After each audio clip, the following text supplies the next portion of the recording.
I slammed the door open and froze. Dust clouded the air, paint chips rained down, and two strangers in heavy boots were hammering into my bedroom wall as if it were theirs.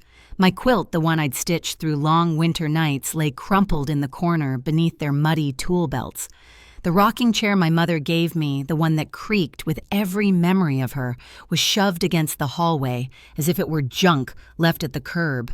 My heart lurched so hard it stole my breath. For a second, I thought I had stumbled into the wrong house until I saw Andrew. He leaned casually against the doorframe, arms folded, grinning like he'd just pulled off a harmless prank. Sophie. His wife sat perched on my dresser, scrolling her phone as though she were in a waiting room. Not a flicker of guilt, not even surprise at seeing me home early. Mom, Andrew said, spreading his hands, "You're back sooner than we thought. Don't worry, we're making some improvements." Improvements. The word sliced through me like broken glass. Improvements meant tearing down the wall where I'd hung the last picture my husband Richard ever framed. Improvements meant painting over the peach color I had chosen carefully, a shade that reminded me of sunrises over the river. Improvements meant strangers trampling through the one sanctuary I had carved out after a lifetime of labor. I tried to speak, but the sound that came out was thin, shaky, almost childish. "What are you doing in my room?" My voice was swallowed by the banging of hammers and the scrape of a ladder dragged across the floor. One of the workers glanced at me nervously, as if realizing he'd been hired for a crime. But before I could demand answers, Sophie finally looked up. Her smile was sharp, practice the kind people use when they're already sure they've won. "Helen, relax. This house is too big for you alone. We need the space. The kids will come soon and our apartment is just too cramped." I wanted to scream that it wasn't her decision, that this house wasn't some spare attic she could claim. 20 years of aching hands kneading bread dough at 4 a.m. had bought me these walls. Each paycheck saved each holiday shift worked while other families gathered around their tables had been poured into this home. Yet in a single moment, my son and his wife stood there, as if all that sacrifice were nothing more than old paint ready to be scraped away. I stared at the pile of my life stacked like yard sale leftovers, my embroidery hoop, my worn Bible, the faded pillow Richard once leaned against. My chest burned with something heavier than rage betrayal, the kind that seeps into your bones because it comes from your own flesh and blood. Andrew stepped closer, his hand resting on my shoulder like he was consoling a child. "Mom, don't be upset. It's just paint. We'll all be happier this way. One big family under one roof. One big family." The phrase rang hollow like laughter echoing in an empty church. My fingers trembled as I touched the door frame already scarred with fresh hammer marks. This was no family plan. This was a takeover. And in that instant, standing barefoot on a floor littered with plaster dust, I knew something inside me had cracked open. For years, I'd bitten my tongue, endured, let myself be invisible. But now the silence was finished. They had crossed the threshold of my room, my soul, and there was no going back.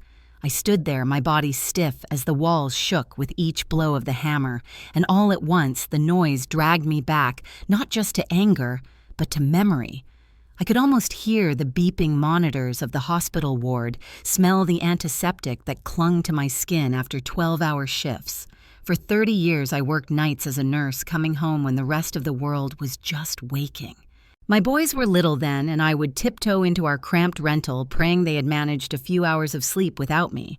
There was no rest for me, just a few stolen minutes with cold coffee before I had to get them ready for school. That was my life exhaustion layered over exhaustion, but I endured because I told myself one day, somehow, it would all add up to something better. And then Richard was gone. A phone call late at night, his voice already silenced forever under twisted steel and fire from the railroad yard. One careless mistake at the factory, and in an instant I was not just tired, but widowed. I buried him with a simple service I could barely afford, clutching our son's hands so tightly they cried. That day I promised myself I would give them stability even if I had none left inside me. The place we lived back then barely deserved the word home. Peeling wallpaper that smelled of mildew, a ceiling that leaked every winter floors, so thin we heard the neighbors argue through the night. I slept on a lumpy mattress pushed against the wall, listening to Andrew and Michael breathe in the dark, wondering how long before the landlord raised rent again. Yet even in that dingy room, I would stare at the one small window and dream. Dream of a house where the light poured in freely, where I could set down a rocking chair without worrying about someone complaining it made too much noise. A place where no landlord could tell me to leave. Every extra shift I took, every blister on my feet, every time I swallowed my pride, when a doctor barked orders like I was less than human, it all became part of a secret plan. I saved in envelopes, in jars, tucked bills inside cookbooks. No one opened. When my friends at the hospital bought new shoes or took vacations, I said no. I told myself it didn't matter if my hands grew stiff, if my back ached, if my hair went gray too soon. What mattered was the day I could finally turn a key in a door that was mine, and I did. Years later, when most women my age were slowing down, I signed the papers for this very house, small, worn at the edges, but with a view of the river that made my heart swell. Richard never lived to see it, but I like to think he would have been proud. That moment, the first time I pressed my palm against these walls, I felt I had finally won a war no one else knew I was fighting. So now, watching my son's wife wave her hand like a queen, dismissing my life, watching Andrew grin as if this was a joke, all I could think was, do they have any idea what this house cost me? Not in dollars, but in blood, in nights alone, in every sacrifice I swallowed whole. This wasn't just drywall and paint they were tearing down. It was the proof of my survival. And I wasn't going to let anyone, least of all my own child, erase it. When I finally signed those papers and held the keys, it felt like I'd stolen a piece of the sun for myself. My house wasn't grand, but when I stepped onto the balcony for the first time and saw the river glimmering under the evening light, it was more precious than any mansion. The air smelled of damp wood and freedom. I remember running my hand across the cracked railing, promising myself I'd mend it, not because it needed to impress anyone, but because it was mine. For the first time in decades, I didn't feel like a guest in my own life. The mornings were my favorite. I'd sit outside with a chipped mug of coffee, listening to the gulls scream over the water, the air sharp and clean. I could breathe without thinking about bills piling up or landlords knocking. I could paint again something I had abandoned when the boys were small. My little easel by the balcony window, filled with colors, soft blues for the river, rusty oranges for the rooftops, pale pinks for dawn. Each brushstroke whispered, "You made it, Helen." And I wasn't alone. Life has a way of sending you allies when you least expect it. Marjorie lived 2 houses down, a widow like me. She wore wide-brimmed hats and smelled faintly of roses, probably because she spent every morning fussing over her garden. The first time we spoke was when she caught me staring at her climbing roses. "You should plant some," she said, handing me a clipping as if it were a sacred gift. I did, and weeks later, tiny shoots pushed through the soil on my balcony. It felt like a promise life can still bloom even when you think your best years are gone. Then there was Mr. Chen, the retired teacher. He had a quiet dignity, always walking with his hands clasped behind his back as if still patrolling a classroom. He noticed my porch light flickering one evening and knocked on my door with a toolbox. "Bulb's loose," he said simply, and before I could offer him tea, he'd already fixed it. From then on, whenever something creaked or leaked, he would appear like clockwork. "You shouldn't climb ladders at your age," he'd scold gently, and though I hated being reminded I was getting older, I secretly felt cared for. With them, I found something I hadn't realized I was starving for respect. They didn't look at me as a wallet to be emptied or a burden to be managed. They saw me as Helen, a woman who had fought her way to independence. Together we'd share afternoons, Marjorie showing me how to prune the roses, Mr. Chen explaining the best way to seal a drafty window. Sometimes we'd sit in my living room sipping tea, the air filled with laughter that wasn't forced or cruel. That little community, that balcony overlooking the water, the flowers pushing through soil I tended with my own hands, they were proof I had carved out a place where I finally belonged. And that is why standing in my room now with plaster dust stinging my throat, and my son telling me this space was too big for one person, the rage inside me burned so bright. They weren't just invading walls. They were trampling on the only sanctuary I had ever known, the one I had built not with money, but with my very life. It didn't happen all at once. Like a slow storm rolling in from the river, the first gusts seemed harmless, almost ordinary. Andrew lost his job at the construction company, and when he showed up at my door with that sheepish grin, I did what any mother would. I made him coffee, listened, and told him he'd find something else soon. But weeks turned into months, and every conversation circled back to money. Rent was too high. Gas was too expensive. Sophie's voice carried more complaint than compassion whenever she spoke. "We're drowning, Helen," she sighed one afternoon, setting her designer purse on my kitchen table like an anchor. "Meanwhile, you're rattling around in this place all alone. Doesn't seem fair, does it, fair? As if life had ever been fair to me." I bit my tongue, but the words scraped my chest raw. Soon their visits became routine. Not warm family calls, but inspections thinly veiled as concern. They'd wander through the house, peering at corners, tapping on walls, asking questions that made my stomach twist. "So how much did you pay for this place?" Andrew asked one Sunday, his tone too casual. "What's it worth now you think housing prices have gone way up?" Sophie added with a sly smile.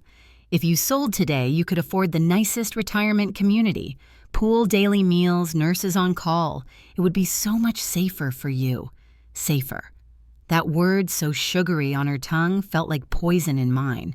Safer meant being tucked away like an unused chair rolled into a corner so no one trips over it. Safer meant surrendering the key I had fought my whole life to hold. I'd nod politely, change the subject, offer them pie I'd baked just to fill the silence. But every time the front door closed behind them, I locked it with trembling hands and leaned against it, heart pounding, knowing full well those visits weren't about love. They were scouting, plotting, measuring how long it would take to wear me down. Then Michael called. Sweet Michael, my younger boy, the one who had moved out of state years ago. His voice was strained over the line, tinny through the static. "Mom, Andrew's been talking," he said. "He thinks he's entitled to the house. He told a friend he and Sophie are figuring out how to make you sell." My breath caught the phone slick in my hand. "He wouldn't," I whispered though. Deep down, I already knew he would. Michael didn't soften the truth. "He thinks you're too old to manage it alone. He's convincing himself it's best for everyone. But it's not about your safety, Mom. It's about money. Please be careful." After the call, I sat in the dark for hours, the only sound the tick of the clock and the river wind rattling the windows. My own son, the boy I had carried bathed, prayed over, scheming to push me out of the very walls that sheltered us both once. Rage flared, but underneath it was something colder, fear. Not of losing the house, of losing the last thread of trust I had in my child. And I knew then the storm had only just begun. It didn't take long for Michael's warning to come true. One Friday evening, after a grueling shift at the bakery where the smell of yeast clung to my hair and my knees ached from standing, I pushed open my front door and nearly tripped over a suitcase. Then another. Then a pile of boxes stacked high with Sophie's handwriting scrawled across them. Kitchen, shoes, linens. My living room looked like a moving truck had exploded inside it. And there they were. Andrew in his worn baseball cap carrying in a television as if it were his rightful prize. Sophie trailing behind barking orders at the two delivery men hauling a sofa straight into my space. My sofa had been shoved against the wall like a cast-off. Sophie clapped her hands. "Careful with that. This will be the baby's room, so don't scratch the floor." The baby's room. The words scraped out of my throat. They didn't have children, not yet. But she was already carving out territory for a life she hadn't even created, in a house that wasn't hers to give. I stumbled toward the hallway, dizzy with disbelief. My chest tightened as I passed the cabinet in the corner, the one where I kept an emergency stash of cash. I pulled open the drawer with shaking fingers. The envelope that once held $5,000 was nearly empty, only a few lonely bills left behind like crumbs. My knees nearly buckled. That money wasn't for luxuries, it was my lifeline saved for furnace repairs, medical bills, or the kind of unexpected emergencies that can drown a widow in debt. Andrew. I choked out the sound, trembling with rage. Where is my money? He looked up, sweat on his brow from lifting, and had the audacity to roll his eyes. Mom, calm down. We borrowed a little for the furniture. You'll thank us later. This house needs updating if we're going to make it work for everyone. Borrowed. As if stealing without asking was just another form of kindness. I backed into the kitchen, gripping the counter to keep from falling. My gaze drifted to the door, and that's when I saw it.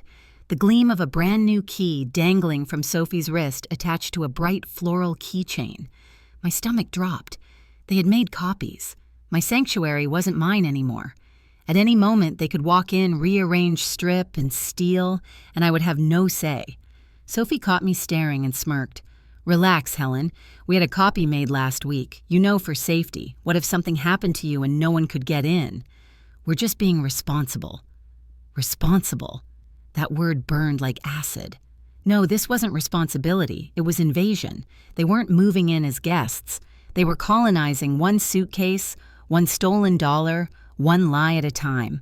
I stood there, the hum of the refrigerator filling the silence, the river wind rattling the windows as though echoing my fury. My whole life I had fought for these walls, scraped and saved and sacrificed, and now my own flesh and blood had breached them like thieves in the night. And for the first time, I realized if I didn't fight back, I'd lose everything, not just the house, but the last shred of dignity I still owned. The night I saw Sophie twirl that copy of my key, something inside me snapped. I had lived too long swallowing my anger like bitter medicine, telling myself family meant forgiveness. But this wasn't family anymore, it was an occupation. So the next morning, with trembling hands and a heart pounding louder than the church bells, I called Patricia Monroe. Patricia had been a friend since nursing school now, a lawyer with a voice like steel. I told her everything, my words spilling out in gasps between tears and fury. She didn't sound surprised. Helen, she said firmly, you've been cornered, but you are not helpless. We'll build a wall they can't break down. Her confidence steadied me. That same week, Mr. Chen came by with his tool bag. When he saw the chaos boxes in my hall, paint cans littering my bedroom, his normally calm face hardened. Without a word, he pulled out his old camera and began snapping photos. They won't bully you in silence, he muttered. Not while I'm still your neighbor. I could have hugged him then and there. Patricia guided me through the first step, change the locks. It felt almost criminal sliding those shiny new keys into my palm. But when the locksmith twisted his wrench and the door clicked shut, I exhaled a breath I didn't realize I'd been holding for years. For the first time in weeks, I slept through the night, the hum of the refrigerator and the whisper of the river finally sounding like peace again. But peace never lasts long when greed is banging on the other side of the door. 2 days later, Andrew stormed up my porch with fists clenched. He pounded so hard the glass panes rattled. Mom, he shouted. What the hell you changed the locks after you invited us to live here? His words pierced me sharp and rehearsed like he'd practiced them for an audience. I opened the door just a crack enough to meet his eyes, but not enough to let him in. Invited you? My voice shook with fury. I never invited you to take over my house. He laughed ugly and mocking. You must be forgetting things again. Sophie's got the texts. You begged us to move in. My stomach flipped cold. What texts? That's when Sophie stepped forward, phone in hand, her face sweet as poisoned honey. She held up the screen messages, supposedly from my number, begging them to come stay because I was lonely and couldn't manage the house alone. I felt the world tilt. I had never written those words, not once. Andrew smirked at my silence, mistaking shock for guilt. See, Mom? You don't even remember sending them. Patricia should know you're slipping. Maybe it's dementia. Dementia. That word cracked through me louder than the hammer on my walls. To hear my own son weaponize age against me, to twist forgetfulness into madness, it was a betrayal so deep I could taste blood in my mouth. But I wasn't the woman they thought. I was frail and confused. My hands may have trembled, but my spine was iron. If you want a war, I whispered, voice low but steady, then you'll get one. But this time, I'll be ready. Andrew's threat about dementia echoed in my ears for days, but Patricia told me not to let it rattle me. If they push this into court or call the police, she warned we'll be ready. I thought she was exaggerating until the knock came. It was early morning, the kind of quiet hour when the river fog still clings to the windows. 2 officers stood on my porch, their radios crackling, their expressions grave. My stomach twisted. Andrew and Sophie hovered behind them, Sophie clutching her phone like a weapon, Mrs. Carter, one officer said, "We've received a complaint. Your son and daughter-in-law claim you locked them out of a property they were invited to share." Invited. That word again sour on their lips. My knees wobbled. That's a lie, I snapped, but the doubt in the officer's eyes sliced me. They looked at me like I was a confused old woman picking fights with her family. Before fear could choke me, Patricia appeared on the walkway, heels sharp against the pavement. She carried a folder so thick it could have been a shield. "Officers," she said coolly, "this is Mrs. Carter's property deed. She is the sole owner. No lease agreements exist." And as for those supposed messages, she snapped her fingers and Mr. Chen stepped forward with his camera. "We can prove they're fabricated." Chen handed over photographs, Andrew carrying furniture inside without permission, workmen tearing at my walls. His usually kind face was stern, his voice steady. I watched it happen with my own eyes. Helen never invited them. They forced themselves in. The officers studied the photos, and I could feel the air shift, suspicion tilting away from me. But Sophie wasn't done. She clutched her chest and burst into tears, her sobs shrill and practiced. She begged us, she cried. "She's not well. She forgets things. We were only trying to help her." She swiped at her cheeks, smearing mascara like war paint, then held up her phone again. "Look at the texts. They're proof." Patricia's laugh was dry as sandpaper. "Proof those texts are generated by an app. Metadata doesn't lie." She passed the officers a printed report, every detail annotated. "If they press this, you'll be looking at charges of evidence tampering." The younger officer's jaw tightened. He turned to Andrew. "Sir, did you or your wife create these messages?" Andrew opened his mouth, but Sophie cut in, voice cracking. I didn't know. Someone else must have." Patricia lifted a hand, silencing her. "Careful. Every word you say can and will be used against you." Silence fell, broken only by the sound of the river outside. I stood taller, though my legs trembled.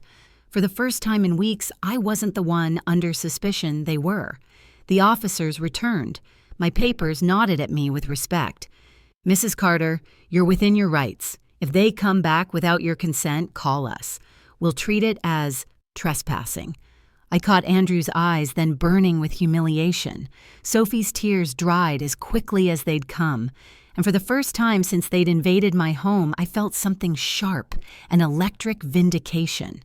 The truth had finally pierced through their lies, and it was brighter than any sunrise over the river.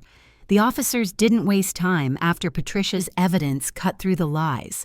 Their tone shifted from suspicion to authority, and for once, it wasn't directed at me. "You two need to gather your belongings," the older officer said firmly to Andrew and Sophie.